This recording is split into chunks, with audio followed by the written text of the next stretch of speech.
മഴക്കാലപൂർവ്വ ശുചീകരണം നടത്തണം എന്നറിയാത്ത ആളുകളല്ല. പക്ഷേ സമയബന്ധിതമായി നടത്തേണ്ട, മഴ തുടങ്ങുന്നതിന് മുന്നേ നടത്തേണ്ട ഈ പ്രവർത്തനം മഴ തുടങ്ങി അതിനുശേഷം മാത്രം ആരംഭിക്കുകയും പല ഡിവിഷനുകളിലും സർക്കിളുകളിലും അത് തുടങ്ങാത്ത സാഹചര്യം നിലനിൽക്കുന്ന ഘട്ടത്തിലാണ് ഡയേറിയടക്കം നമ്മുടെ പല കടവന്ത്രയടക്കമുള്ള പ്രദേശങ്ങളിൽ പടർന്നു പിടിക്കുകയും പല ആളുകളും ആശുപത്രിയിൽ നിന്ന് അഡ്മിറ്റാവുന്ന സാഹചര്യത്തിലേക്ക് എത്തിച്ചേർന്നിട്ടുള്ളത്. ഈ ഘട്ടത്തിലാണ് ഇത് ഉന്നയിച്ചുകൊണ്ട് ഈ നാടിന്റെ പ്രതിഷേധം ഡിവൈഎഫ്ഐ ഉന്നയിക്കുന്നതിന് വേണ്ടി ഇവിടെ തീരുമാനമെടുത്തിട്ടുള്ളത്. പക്ഷേ സമയബന്ധിതമായി ഈ പ്രവർത്തനം പൂർത്തീകരിച്ചില്ല എങ്കിൽ തീർച്ചയായും ഞങ്ങൾക്കൊന്നേ പറയാനുള്ളൂ, കേരളത്തിൽ ഒരു ഭരണമാറ്റം വന്ന ഉടനെ തന്നെ ആ സർക്കാരിനെ ശ്വാസം മുട്ടിക്കുക എന്നുള്ള സമീപനം ഡിവൈഎഫ്ഐ സ്വീകരിക്കില്ല. പക്ഷേ ഈ നിലയിൽ ഈ കേരളത്തിനകത്തും പ്രധാനപ്പെട്ട കോർപ്പറേഷനകത്ത് ഈ നിലയിലാണ് മുന്നോട്ട് പോകുന്നതിന് വേണ്ടി ഈ ഭരണസമിതിയും സർക്കാരും തീരുമാനിക്കുന്നതെങ്കിൽ ഇതിനകത്ത് കയറി ഇവിടത്തെ പ്രവർത്തനം സ്തംഭിപ്പിച്ചുകൊണ്ട് ഏറ്റവും ആദ്യം പൂർത്തീകരിക്കേണ്ട ഈ പ്രവർത്തനം പൂർത്തീകരിച്ചാൽ മാത്രമേ ഞങ്ങൾ പിൻവാങ്ങൂ എന്ന് മാത്രം സൂചിപ്പിച്ചുകൊണ്ട് ഞാൻ എന്റെ കടമയിലേക്ക് കടക്കുകയാണ്. ഈ യോഗത്തിന് അധ്യക്ഷൻ വഹിക്കുന്നത് ഡിവൈഎഫ്ഐയുടെ ജില്ലാ സെക്രട്ടേറിയറ്റ് മെമ്പർ സഖാവ് KC അരുൺകുമാറാണ്. സഖാവിനെ ഈ യോഗത്തിലേക്ക് സ്വാഗതം ചെയ്യുന്നു. നമ്മുടെ പരിപാടി ഉദ്ഘാടനം ചെയ്യുന്നതിന് വേണ്ടി ഇവിടെ എത്തിച്ചേർന്നിട്ടുള്ള ഡിവൈഎഫ്ഐയുടെ സംസ്ഥാന സെക്രട്ടേറിയറ്റ് അംഗം സഖാവ് മീനു സുകുമാരനാണ്. സഖാവിനെ ഏറ്റവും സ്നേഹപൂർവ്വം ഈ യോഗത്തിലേക്ക് സ്വാഗതം ചെയ്യുന്നു. ഡിവൈഎഫ്ഐയുടെ ജില്ലാ സെക്രട്ടേറിയറ്റ് അംഗം സഖാവ് അമൽ സണ്ണി ഈ യോഗത്തിൽ പങ്കെടുക്കുന്നുണ്ട്. സഖാവിനെ ഈ യോഗത്തിലേക്ക് സ്വാഗതം ചെയ്യുന്നു. കൊച്ചിൻ കോർപ്പറേഷൻ അതിർത്തിയിലുള്ള പ്രധാനപ്പെട്ട കമ്മിറ്റികളുടെ ഭാരവാഹികളും പ്രധാനപ്പെട്ട സഖാക്കളും യോഗത്തിനകത്തുണ്ട്. പ്രിയപ്പെട്ട മുഴുവൻ സഖാക്കളെയും സമര വോളണ്ടിയർമാരെയും ഒറ്റവാക്കിൽ സ്വാഗതം ചെയ്തുകൊണ്ട് എല്ലാവരും അഭിവാദ്യം ചെയ്യുന്നു. അഭിവാദ്യം ഉദ്ഘാടനം ചെയ്തുകൊണ്ട് സംസാരിക്കാൻ ഡിവൈഎഫ്ഐയുടെ സംസ്ഥാന സെക്രട്ടേറിയറ്റ് അംഗം സുകുമാരനെ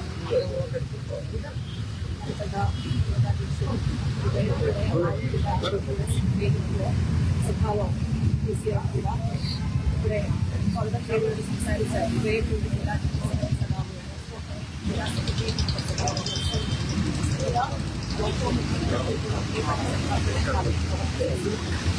അപ്പോൾ ഇത്രയും സമരം നടത്തിയതിന്റെ പശ്ചാത്തലം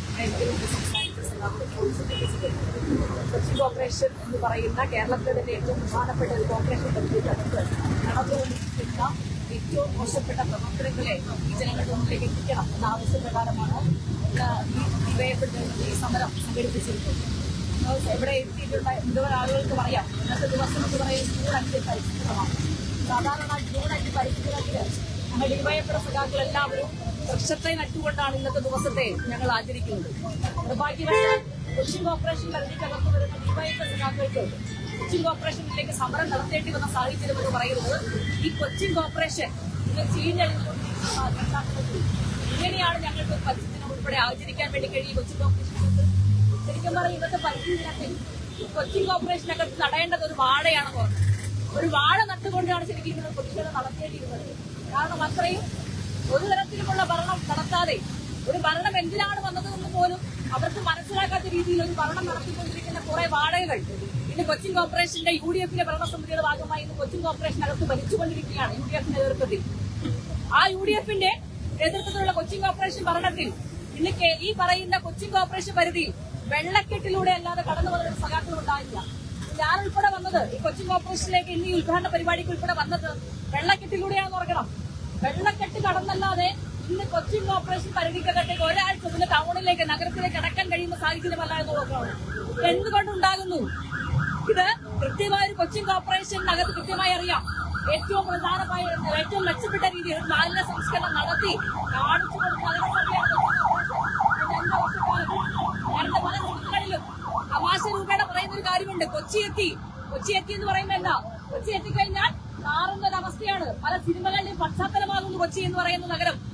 ആ നഗരത്തിനകത്ത് ബ്രഹ്മപുരം പ്ലാന്റ് ഉൾപ്പെടെ കത്തുന്ന നിലയുണ്ടായപ്പോൾ മൂലപൂല കിടന്നിരുന്ന എവറസ്റ്റ് കൊടുപ്പടി പോലെ കിടന്നിരുന്ന കൊച്ചി കോർപ്പറേഷനകത്ത് കിടന്നിരുന്ന ബ്രഹ്മപുരത്തെ ആ പ്ലാന്റ് വളരെ അടിയന്തരമായി തന്നെ എവിടെ ഉണ്ടായിരുന്ന LDF സർക്കാർ നേതൃത്വത്തിലാണ് അത് മുഴുവൻ ശുചീകരിച്ച് ഒരു ക്രിക്കറ്റ് പോലും കളിക്കാൻ കഴിയുന്ന ഒരു ഗ്രൗണ്ട് ഉൾപ്പെടെ ഉണ്ടാക്കാൻ കഴിയുന്ന നിലയിലേക്ക് ഇവിടുത്തെ ബ്രഹ്മപുരം പ്ലാന്റ് ഉൾപ്പെടെ മാറ്റി തീർത്തുകൊണ്ട് എങ്ങനെയാണ് മികച്ച മാലിന്യ സംസ്കരണം നടത്തേണ്ടതെന്ന് കാണിച്ചു കൊടുത്ത ഒരു കൊച്ചിൻ കോർപ്പറേഷൻ നഗരസഭ ഇവിടെ ഉണ്ടായിരുന്നു കഴിഞ്ഞ 5 വർഷക്കാലം. ഇവിടെ ഓപ്പറേഷൻ ബ്രേക്ക് ത്രൂ ഇവിടെ സഖാവ് സൂചിപ്പിച്ചു. പെട്ടെന്നൊരു ദിവസം ഉണ്ടായ മഴയിൽ കൊച്ചി നഗരം വെള്ളത്തിൽ മൂടിയപ്പോൾ ഓപ്പറേഷൻ ബ്രേക്ക് ത്രൂവിലൂടെ വളരെ അടിയന്തരമായി തന്നെ ഇവിടെയുള്ള മുഴുവൻ കാലങ്ങളും ശുചീകരിച്ചുകൊണ്ട് വെള്ളക്കെട്ട് ഒഴിവാക്കിയ ഒരു ഭരണ നേതൃത്വം ഇവിടെ കഴിഞ്ഞ 5 വർഷക്കാലം ഉണ്ടായിരുന്നു. പക്ഷെ ഇപ്പോൾ നമ്മളെന്താ കണ്ടുകൊണ്ടിരിക്കുന്നത്? കൊച്ചി കോർപ്പറേഷൻ എന്ന് പറയുന്ന നഗരത്തിൽ ഇന്ന് പുതിയ ഭരണസമിതി അധികാരത്തിൽ വന്ന് ഇത്രയും ഒരു 6 മാസത്തോളം എന്തെങ്കിലും ആയിട്ടുണ്ടല്ലോ. ഇത്രയും നാളുകൊണ്ട് ഒരു കൊച്ചി കോർപ്പറേഷൻ ഇത്രയും വലിയ രീതിയിൽ വെള്ളക്കെട്ടെല്ലാം ഉണ്ടാകാൻ സാധ്യതയുള്ള പ്രദേശമാണ്. അതുമായി മുൻനിർത്തിക്കൊണ്ട് അത് മനസ്സിലാക്കിക്കൊണ്ട് മഴക്കാലപൂർവ്വ ശുചീകരണം നാളിതുവരെ നടന്നവർക്ക് കഴിഞ്ഞിട്ടില്ല. ഇപ്പോൾ മൺസൂൺ ഉൾപ്പെടെ എത്തിയിരിക്കുന്നു. ഈ മൺസൂൺ ഉൾപ്പെടെ എത്തിയപ്പോൾ ഇതുവരെയായിട്ട് ഈ മഴക്കാലപൂർവ്വ ശുചീകരണം നടത്താൻ കൊച്ചി കോർപ്പറേഷന്റെ ഒരു ഭരണ നേതൃത്വം വരെ തയ്യാറായിട്ടില്ല എന്ന് ഓർക്കണം. അതിന്റെ ഫലമായി ഇന്ന് ഈ കൊച്ചി കോർപ്പറേഷൻ ഓരോ നഗരവാസി അനുഭവിച്ചുകൊണ്ടിരിക്കുന്ന അതിരൂക്ഷമായ വെള്ളക്കെട്ടാണ്. അതിരൂക്ഷമായ വെള്ളക്കെട്ട് മാത്രമല്ല, ഇവിടെ പകർച്ചവ്യാധികൾ വ്യാപിച്ചുകൊണ്ടിരിക്കുന്നു. ആ പകർച്ചവ്യാധികൾ ഉൾപ്പെടെ വ്യാപിച്ചുകൊണ്ടിരിക്കുമ്പോൾ ഇവിടെ അതിന് പരിഹാരം എന്താണെന്ന് പോലും നിർദ്ദേശിക്കാൻ എത്രത്തോളം രോഗികൾ പകർച്ചവ്യാധികൾ ബാധിച്ചുകൊണ്ട് ആശുപത്രികൾ ഉൾപ്പെടെ ഉണ്ട് എന്നതിന്റെ കണക്കുകൾ പോലും ഇന്ന് കൊച്ചി നഗരസഭയില്ല എന്ന് ഓർക്കണം. ഇവിടെ നമ്മുടെ പ്രദേശമെല്ലാം എടുത്ത് പരിശോധിച്ച് നോക്കിയാൽ കാണാൻ പറ്റും. മുഴുവൻ മാലിന്യം പോലും കൃത്യമായി സംസ്കരിക്കാതെ ഇതെല്ലാം വഴിയിൽ കെട്ടിക്കിടക്കുന്ന കാഴ്ചയും ഈ കൊച്ചി നഗരപ്രദേശത്ത് പോയിട്ട് കാണാൻ വേണ്ടി കഴിയും. ആ രീതിയിൽ ഒരു ഭരണ നേതൃത്വം, ഒരു കോർപ്പറേഷൻ പരിധിക്കകത്തുള്ള ഒരു ഭരണ നേതൃത്വം എങ്ങനെയാകരുതെന്നതിനുള്ള ഏറ്റവും പ്രധാനപ്പെട്ട ഉദാഹരണമായി ഇന്ന് കൊച്ചിൻ കോർപ്പറേഷനകത്ത് നഗരസഭാ ഭരണം UDFിൽ നിന്ന് മാറിക്കൊണ്ടിരിക്കുകയാണ്. അവരെ സംബന്ധിച്ചിടത്തോളം തങ്ങൾക്ക് എത്ര കിട്ടും എന്ന് നോക്കിക്കൊണ്ട് മാത്രം ഭരണം നടത്തുന്ന ഒരു ഭരണസമിതിയായി കൊച്ചിൻ കോർപ്പറേഷൻ ഭരണസമിതി അധപ്പതിച്ചു പോയിരിക്കുന്നു. ഇവിടെ മേയർ ഉൾപ്പെടെ അധികാരത്തിൽ വന്നതിന് ശേഷം മേയർ മിനി മോൾക്കെതിരെ ഉൾപ്പെടെ ഉയർന്ന പല അഴിമതി ആരോപണങ്ങൾ കേട്ടിട്ടുണ്ടാകും. ഇവിടെ അഴിമതികൾ നടത്താൻ വേണ്ടി മാത്രം ഒരു ഭരണം നടത്തുന്ന ഒരു കൊച്ചിൻ കോർപ്പറേഷനായി ഇവിടുത്തെ കൊച്ചിൻ കോർപ്പറേഷൻ മാറിയിരിക്കുന്നു. അതുകൊണ്ടാണ് ഞാൻ ആദ്യം സൂചിപ്പിച്ചത്, ഈ ജൂൺ 5 പരിസ്ഥിതി ദിനത്തിൽ ഈ കൊച്ചിൻ കോർപ്പറേഷൻ അങ്കണത്തിനകത്ത് വാഴയാണ് നടേണ്ടത്. കുറെ വാഴകൾ വലിച്ചുകൊണ്ടിരിക്കുന്ന കൊച്ചിൻ കോർപ്പറേഷനകത്ത് വാഴയല്ലാതെ വേറെ എന്ത് നടാൻ വേണ്ടി കഴിയും? നിങ്ങൾ ഈ നടത്തിക്കൊണ്ടിരിക്കുന്നത് ഈ നാട്ടിലെ നിരവധിയായ മനുഷ്യരുണ്ട്. സാധാരണക്കാരായ ജനങ്ങൾ ഇവിടെ ടൗണിലേക്ക് ഉൾപ്പെടെ കടന്നു വരുന്ന, ജോലിക്കെല്ലാമായി വരുന്ന നിരവധിയായ മനുഷ്യന്മാരുണ്ട്. അവരെ പറ്റി നിങ്ങൾ ആലോചിക്കണം. നിരവധി കൊച്ചുകുട്ടികൾ ഉൾപ്പെടെ ഇവിടെ നഗര കേന്ദ്രത്തിലുള്ള ഒരുപാട് സ്കൂളുകൾ പഠിക്കുന്നുണ്ട്. അവരെല്ലാം ഈ ചെളി ഉൾപ്പെടെ ചവിട്ടിക്കൊണ്ടാണ്, ഈ വെള്ളക്കെട്ടിലൂടെയാണ് ഈ അവരുടെ വിദ്യാലയങ്ങളിൽ കടന്നു പോകേണ്ട സാഹചര്യം ഉണ്ടാകുന്നത്. അവരുടെ നടന്നു പോകുന്ന ഇടങ്ങളിലെല്ലാം നിരവധിയായ മാലിന്യം ഉൾപ്പെടെ കെട്ടിക്കിടക്കുന്ന സാഹചര്യം ഉണ്ടാകുന്നു. ഇതെല്ലാം വലിയ പകർച്ചവ്യാധിയിലേക്ക്, നമ്മൾ പോലും ചിന്തിക്കാത്ത വലിയ ദുരന്തങ്ങളിലേക്ക് വഴിവെക്കുന്ന സാഹചര്യം കൊച്ചി കോർപ്പറേഷനകത്ത് ഉണ്ടാകും. അതുകൊണ്ട് തന്നെ ഇതെല്ലാം മുൻനിർത്തിക്കൊണ്ട് വളരെ അടിയന്തരമായി തന്നെ മഴക്കാലപൂർവ്വ ശുചീകരണം ഉൾപ്പെടെ നടപ്പിലാക്കിക്കൊണ്ട് കൊച്ചി കോർപ്പറേഷനകത്ത് വരുന്ന വെള്ളക്കെട്ട് ഉൾപ്പെടെ ഇല്ലാതാക്കിക്കൊണ്ട് പകർച്ചവ്യാധികൾ ഉൾപ്പെടെ നിയന്ത്രണ വിധേയമാക്കിക്കൊണ്ടുള്ള ഇടപെടലുകൾ കൊച്ചി കോർപ്പറേഷൻ ഭാഗത്ത് ഉണ്ടായിട്ടില്ലെങ്കിൽ ഡിവൈഎഫ്ഐയുടെ നേതൃത്വത്തിൽ അതിശക്തമായ സമരം കൊച്ചി കോർപ്പറേഷനകത്തേക്ക് ഉണ്ടാകുമെന്ന് ആദ്യമേ തന്നെ പ്രഖ്യാപിക്കുകയാണ്. അത് കൊച്ചി കോർപ്പറേഷന്റെ പ്രധാനപ്പെട്ട നേതൃത്വമായ മേയറിന്റെ റൂമിനകത്ത്, ചേംബറിനകത്ത് കയറി പ്രതിഷേധിക്കുകയാണെങ്കിൽ ആ പ്രതിഷേധം നടത്തുവാനും ഒരു മടിയില്ലാത്ത യുവജന പ്രസ്ഥാനമാണ് ഡിവൈഎഫ്ഐ എന്ന് പറയണം. ആ ഡിവൈഎഫ്ഐ യുവജന പ്രസ്ഥാനം എന്ന് പറയുന്നത് വളരെ അടിയന്തരമായി തന്നെ മഴക്കാലപൂർവ്വ ശുചീകരണം ഉൾപ്പെടെ നടത്തിക്കൊണ്ട് ഈ പറയുന്ന കൊച്ചി നിവാസികൾ അനുഭവിച്ചുകൊണ്ടിരിക്കുന്ന ദുരിതം അടിയന്തരമായി ഇല്ലാതാക്കണമെന്ന് മാത്രം പറഞ്ഞുകൊണ്ട് ഡിവൈഎഫ്ഐ നടപ്പിലാക്കിയ പ്രതിഷേധ സമരം, സൂചനാ പ്രതിഷേധ യോഗം ഇവിടെ ഔപചാരിക ഉദ്ഘാടനം ചെയ്തുകൊണ്ട് ഇവിടെ വന്നിരിക്കുന്ന മുഴുവൻ ആളുകളെ ഔപചാരികമായി ഡിവൈഎഫ്ഐ സംസ്ഥാന കമ്മിറ്റിക്ക് അഭിവാദ്യം ചെയ്തുകൊണ്ട് ഈ യോഗം ഉദ്ഘാടനം ചെയ്ത് അറിയിക്കുന്ന അഭിവാദ്യങ്ങൾ. സമരത്തെ ആസ്പദമാക്കിയ വിഷയമെല്ലാം കേരളത്തിനകത്തൊന്നല്ല, ഈ ഇന്ത്യ മഹാരാജ്യത്തിനകത്ത് ഏറ്റവും പ്രധാനപ്പെട്ട സിറ്റികളിൽ ഒന്നാണ് കൊച്ചി എന്ന് യാതൊരു മനുഷ്യനും തർക്കമില്ലാത്ത കാര്യം.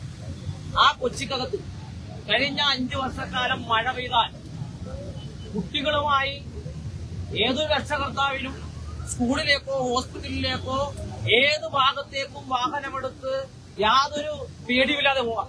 ഇന്ന് അങ്ങനെയല്ല.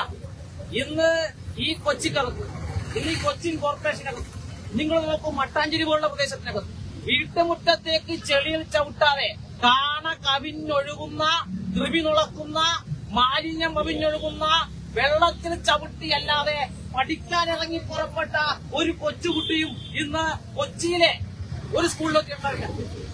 പല പ്രദേശത്തിനകത്തും മഞ്ഞപ്പിത്തം പടർന്നു പിടിക്കുകയാണ്. എല്ലാ ഡിവിഷനും എടുത്ത് പരിശോധിച്ച് നോക്കിയാൽ ഓരോ ഡിവിഷനകത്തും മഞ്ഞപ്പിത്തം ബാധിക്കുന്ന ആളുകളുടെ എണ്ണം ദൈനംദിനം വർദ്ധിച്ചുകൊണ്ടിരിക്കുകയാണ്. ഈ നാടിലെ കൊച്ചി എന്ന് പറയുന്ന പ്രധാനപ്പെട്ട സിറ്റിയിലെ പ്രധാനപ്പെട്ട പൗരന്മാരെ, കുട്ടികളെ, ചെറുപ്പക്കാരെ, മധ്യവയസ്കരെ, പ്രായമുള്ളവരെ മുഴുവൻ ആളുകളെയും വലിയ രോഗാവസ്ഥയിലേക്ക് തള്ളിവിടുകയാണ് ഈ കൊച്ചിൻ കോർപ്പറേഷൻ. അതിനെല്ലാം വളമാകുന്ന ഒരു ചിരിയുണ്ടല്ലോ, ഒരു പൂക്കിമോന്റെ ചിരി. ആ പൂക്കിമോന്റെ ചിരിയും കൊണ്ട് ഇവിടെ ഒരു പൂക്കിച്ചിരിയും കൊണ്ട് പൂക്കിമോനെ തരും. ഞങ്ങൾ ഡിവൈഎഫ്ഐയുടെ സമരം ഈ നാട്ടിലെ പാവപ്പെട്ടവന്റെ സമരമായി ഉയർത്തിക്കൊണ്ടു. ഈ നാട്ടിലെ പാവപ്പെട്ടവന് വേണ്ടി അവന്റെ ദൈനംദിന ജീവിതത്തെ ഉയർത്തിപ്പിടിക്കാൻ, അവന്റെ ജീവിത സാഹചര്യത്തെ മുറുക്കെ പിടിച്ചുകൊണ്ട്, ഈ സുപ്രധാന പതാക ഉയർത്തിപ്പിടിച്ചുകൊണ്ട് ഡിവൈഎഫ്ഐ എല്ലാ കാലത്തും ഈ തെരുവിലുണ്ടാവും. നിങ്ങൾ നോക്കൂ, ഇവിടുത്തെ ഹോസ്പിറ്റലുകളുടെ സാഹചര്യം എന്താ?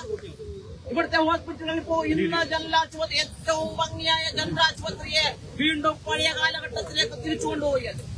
അവിടുത്തെ ശുചീകരണത്തിന്റെ അവസ്ഥ എന്താ? ഈ നാട്ടിലെ തെരുവോരത്തിലെ ഇട റോഡുകളിലെ അവസ്ഥ എന്താ? അവിടെയൊന്ന് മരം പെയ്താൽ ആ മരം പെയ്തിറങ്ങുന്ന മാലിന്യങ്ങൾ അടിച്ച് ക്ലീനാക്കാൻ വേണ്ടിയിട്ടുള്ള സാഹചര്യമുണ്ടോ? ഈ നാട്ടിലെ ഓരോ മുക്കിലും മൂലയിലും ഓരോ കണ്ടെയ്നറുകൾ വെച്ചിട്ടുണ്ട്. ആ കണ്ടെയ്നറുകളിൽ കൊണ്ട് ഈ മാലിന്യം ശേഖരിച്ചു വെക്കുന്നുണ്ട്. ഇന്ന് ആ കണ്ടെയ്നറിനേക്കാൾ കൂടുതൽ മാലിന്യം ഈ റോഡിന്റെ തെരുവിലെ മുക്കിലും മൂലയിലും നമുക്ക് കാണാൻ സാധിക്കും. ഒരു ആരോപണമല്ലല്ലോ, ഡിവൈഎഫ്ഐയുടെ വെറും ഒരു ആരോപണമല്ലല്ലോ, നമ്മുടെ കണ്ണുമുന്നിൽ കാണുകയല്ലേ, നടന്നു വരുന്ന വഴികളിൽ കാണുകയല്ലേ.